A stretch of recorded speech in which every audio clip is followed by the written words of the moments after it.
That's the moment where half the people in the world think I'm crazy, and the other half already thought that. Yeah, there you go.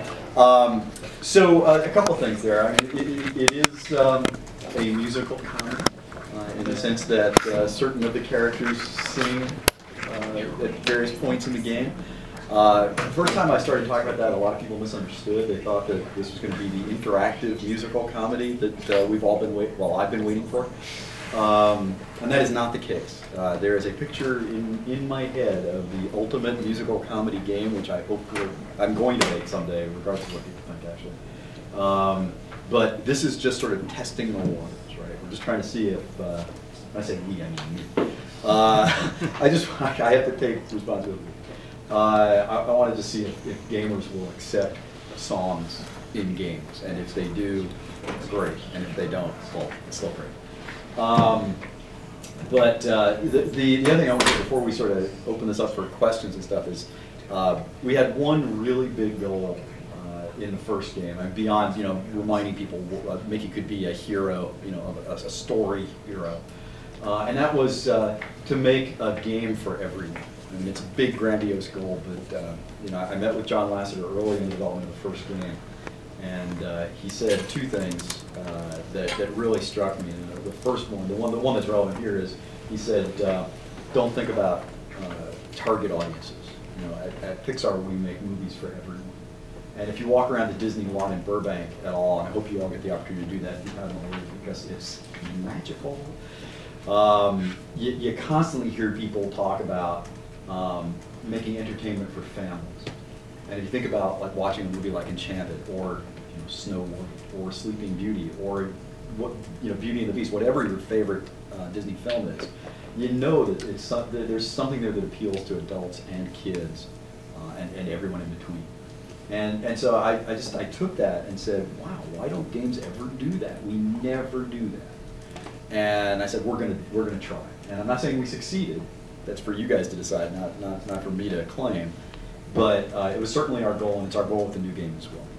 Make a game for everyone. At the end of the project, at the end of the first Mickey game, Disney did an enormous survey of gamers to find out who played the game, who bought the game. And what they discovered and what they communicated to me was, I can get really stupidly precise about this. 54% of our audience was 18 or over. 39% of our audience was under 13, which leaves 7% of the teenagers who couldn't admit they liked Mickey Mouse even if they did. Okay. Hey, it's true. I mean, what 15-year-old boy or 14-year-old girl is going to admit to liking a cartoon mouse, right?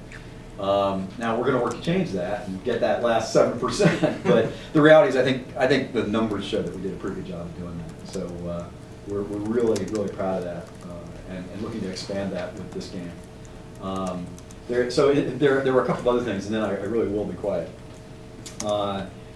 We knew we could do better in a couple of places. In the first game, we did some things really well, I think, and we can talk about what those were if you're curious. But we knew we could do better on our camera, so we worked a lot on that. I made what, in retrospect, I think was the "what was I thinking" moment on the first game, where I just said, no character's going to talk. I had this voice in my head of Oswald saying, "I'm a silent film star, and if I can't talk, no one's going to talk." And it was done. So now every character speaks, which is, of course, why I'm so psyched about having all these guys who make me feel inadequate sitting up here. Lastly, and I won't get too geeky on you on this unless you really want me to. Be careful what you wish for. But in the first game, all the games I've done, all 22 or 23 of them, they've been about players making choices that have real consequences, and so every player has a different experience and tells their own story. And that was sort of true in the first game, but it wasn't as true as I would have liked it to be. And we took a conscious step back from that when we got into playtesting the game with normal people, like non-gamers, okay? And they weren't getting it. But so I kind of pulled back, and we pulled out some of the consequence stuff from the first game. And what we discovered after we shipped the game, and as people really got into it, even the non-gamers were saying, "Oh, I really want my choices to make a difference." And so in this game, what you decide to do and how you decide to play really makes a difference. And you really can get through this entire game without ever using paint if you want to. Once you get past the tram, you can get through this entire game without ever using thinner. You can play any combination you want. You can friend every single thing in the game, including the animatronic Beetleborgs, or you can defeat everything you see.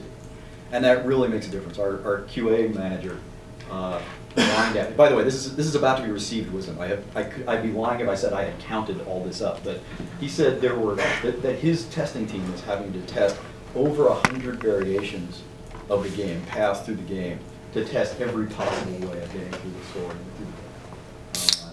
So we're back. I think a lot of gamers are going to feel more of the sort of Deus Ex-iness in this game, and a lot of non-gamers are going to be exposed to the idea that games can be about more than just solving silly puzzles and killing everything that moves as a result of playing this game. So anyway, that's all the preamble I want to do. This is your time to ask questions, and I sure hope you'll ask these guys more questions than you ask me. Well, what is it bringing Oswald to the first game, but now you have him talking? He's never talked in history before. What does that add to the game, and what's it like writing in this voice for him? Why don't we talk to the writers? Well, all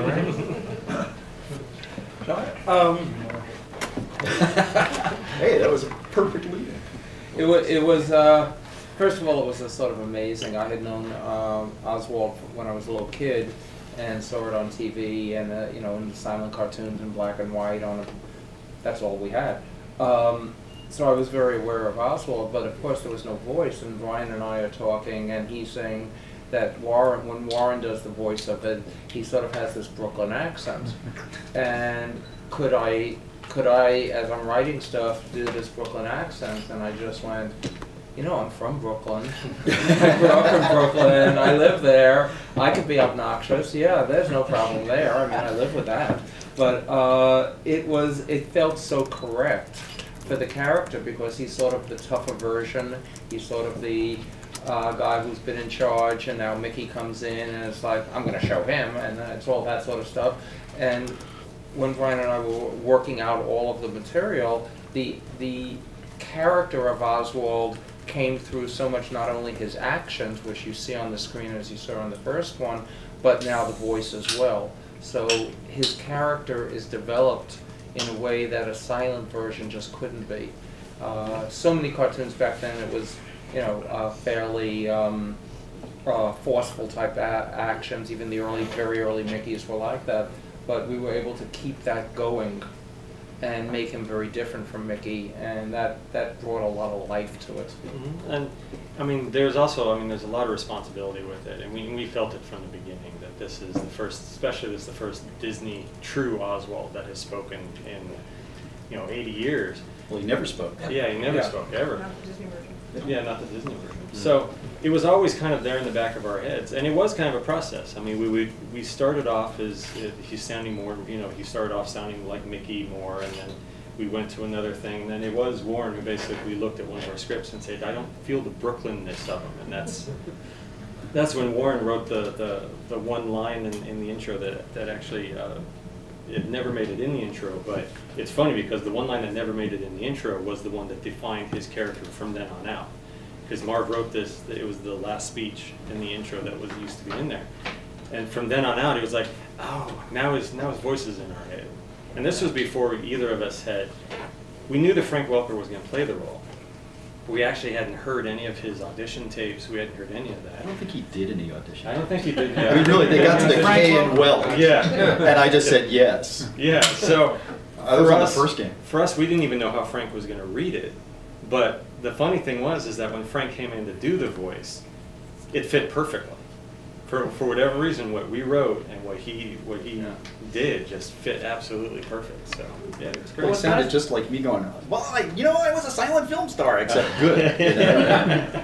What's nice is that the voices, because all the other voices, all the other characters rather, you know the voice of Mickey, you know the voice of Goofy, you know all those, the Donald's voice, even if you can't understand what he says, you know all those characters. Now finally you have a definition for Oswald, and that immediately could set him as separate from Mickey, as combative and also as a friend, and that little moment where he may utter even just a sound that shows that he likes him or doesn't like him or whatever, but it creates character once you have the voice. You know, the thing I got to tell you, I mean, as a game guy coming into the biggest media company on the planet, it was so incredible that Disney allowed us not just to honor 80 years of Disney's creative history, but also to contribute to the company's future. I mean, I can't imagine 10 years ago, maybe I'm wrong, but I mean, I can't imagine 10 years ago Disney allowing a video game to determine the voice and personality of a character forever. And that's what we did with Oswald, that's what we did with Gus the Gremlin, that's what we did, all the Gremlins. They've never spoken at all, you know? And how Disney works is that now those actors are those characters. Yeah. No matter if it's film, no matter if it's TV. And we've had people at Disney actually come to us when it comes to Oswald in other projects saying, well, we're going to defer to you on how Oswald speaks with these lines. Which, when I first heard that over the phone, I was like, whoa. Well, they have to, because they have to now, yeah. all the casting for all of the original characters, I mean, obviously for the existing characters, there are actors who do it, and the personalities exist in the Disney Standard Character Guides, which are amazing. If you've never seen them, oh my God. But you know, it was your personality descriptions, it was your dialogue that was used for the auditions, and it was our choices when we got the audition. I keep on wanting to say audition tapes, audition waves, audition whatevers. You know, when we got those back, we would get a dozen, you know, 10, 12, 15 actors doing the same lines, and we would go, that one, or, you know.